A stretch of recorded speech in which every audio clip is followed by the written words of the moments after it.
Il est important dans le corps du Christ qu'on puisse démystifier le fait de voir en esprit. Tout chrétien devrait être capable de voir en esprit. Ça devait vraiment être vraiment le commonplace, quoi. La chose la plus naturelle, c'est de voir en esprit parce que l'Éternel l'a déjà prévu pour nous. Nous n'avons pas besoin d'imposition de main à tout prix pour voir en esprit. Nous n'avons que besoin de demander à Dieu d'ouvrir nos yeux spirituels.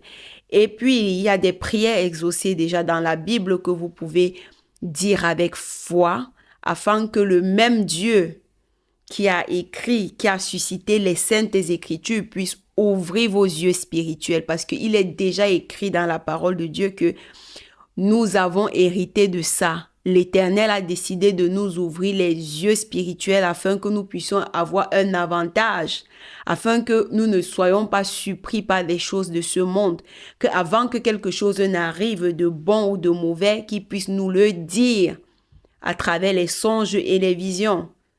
Et ceci s'est passé quand la promesse a été donnée quand Jésus montait, quand il allait pour ne plus revenir. Les disciples voulaient bien qu'il reste avec eux. Et il a dit, il sera plus important pour vous que je parte. Parce que c'est quand je serai parti que vous allez tirer le plus gros avantage, qui est le Saint-Esprit. C'est en esprit qu'on voit, on ne voit pas en tant que chair. Parce que en tant que chair, nous n'avons que nos sens humains. Donc, si vous voulez vraiment entrer dans la dimension de vision, dans la dimension de songe, dans la dimension prophétique, il va falloir vraiment entrer en esprit. Et puis, comme je vous dis, la façon la plus simple, si vous n'avez pas passé par une impactation d'un pasteur ou bien une imposition de main, vous pouvez simplement lire les Saintes Écritures et demander à Dieu de vous ouvrir vos yeux spirituels, parce que moi, mes yeux ne se sont pas ouverts par imposition des mains, ils se sont ouverts à travers la sainte parole. Oui, et parce que je l'ai vécu, je viens partager avec vous, afin que vous ne soyez plus surpris tous les jours de votre vie, afin que l'Éternel puisse vous dire en avance ce qui va marcher, ce qui ne va pas marcher, que l'Éternel Dieu met sur ton chemin des gens qui ne seront pas là pour vous enfoncer dans l'abîme, que lorsqu'il y aura des contrats à signer, l'Éternel vous dévoilera le plan machiavélique du collaborateur, de celui-là qui a besoin de signer un contrat avec vous. Il vous montrera son vrai visage. Quels sont ses plans machiavéliques dans ce contrat? Afin que tu ne sois pas celui-là qui va signer le contrat de ta mort, le contrat de ta ruine dans le nom de Jésus-Christ.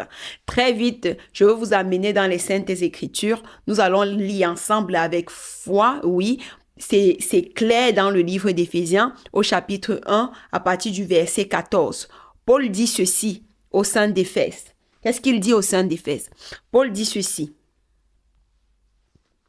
C'est pourquoi moi aussi, ayant entendu parler de votre foi au Seigneur Jésus-Christ et de votre charité pour tous les saints. Quand il dit ça, Paul le dit pourquoi? Paul dit qu'il il a entendu parler du fait que le peuple d'Éphèse a foi au Seigneur Jésus-Christ. Mais il y a un problème, ils n'ont pas encore hérité de l'œil qui voit.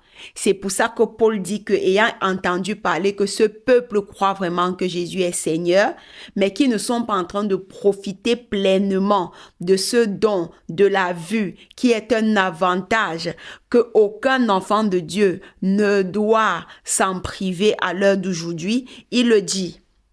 C'est pourquoi, moi aussi, ayant entendu parler de votre foi au Seigneur Jésus-Christ et de votre charité pour tous les saints, je ne cesse de rendre grâce à Dieu pour vous, faisant mention de vous dans mes prières. Vous voyez, ici, Paul intercède pour le peuple d'Éphèse qui a certes déjà accepté Jésus-Christ comme sauveur dans leur vie, mais qui ne manifeste pas les dons de l'esprit, qui n'ont pas l'œil qui voit, qui n'ont pas les oreilles qui entendent.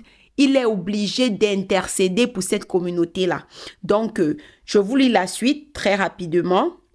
Il dit que le Seigneur illumine les yeux de votre cœur pour que vous sachiez quelle est l'espérance qui s'attache à son appel Quelle est la richesse de sa gloire, de son héritage qu'il réserve aux saints? Et quelle est envers nous qui croyons à l'infinie grandeur de sa puissance, se manifestant avec efficacité par la vertu de sa foi? Vous voyez, il dit, je prie Dieu afin qu'il ouvre les yeux de votre cœur pour que vous puissiez savoir quelle est l'espérance qui s'attache à l'appel du Seigneur. Donc, pour toi qui n'as pas encore ouvert les yeux spirituels, lis ce passage, l'Éternel ouvrira les yeux de ton cœur. Oui, les yeux de ton cœur, c'est les yeux spirituels, afin que tu saches l'espérance qui s'attache à ton appel. Quand l'Éternel t'appelle, il y a un mode d'emploi. Ça ne sert à rien, vraiment, c'est pas avantageux de prier Dieu sans pouvoir l'écouter ou le voir.